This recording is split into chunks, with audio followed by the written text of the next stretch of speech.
Klaagliedere 3 vers 23 sê, 'n mens kan altyd op U vertrou. Elke oggend is U maar weer daar. Mense wat in die rotsagtige gebiede woon of in bergagtige gebiede en elke dag na dieselfde berge kyk, kan die majestueuse besienswaardigheid en die vrede wat hulle omring maklik as vanselfsprekend aanvaar.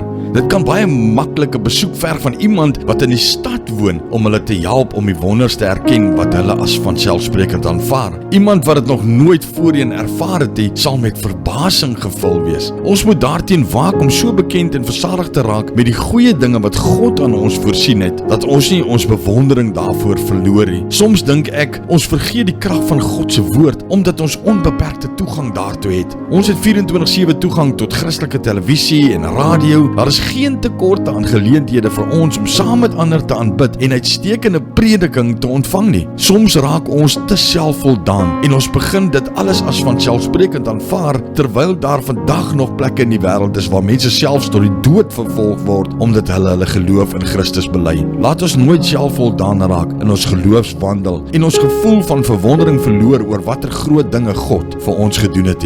Sy deernis en barmhartigheid is elke oggend nuut. Neem nou tyd en dank hom vir sy wonders. Maar Vader, baie dankie Here. Dankie vir alles wat U al gedoen het in my lewe. Dankie vir dit wat U elke dag nog doen vir my. Here, ek loof U en ek prys U en ek eer U en ek staan in verwondering oor dit wat U doen. In Jesus se naam. Amen.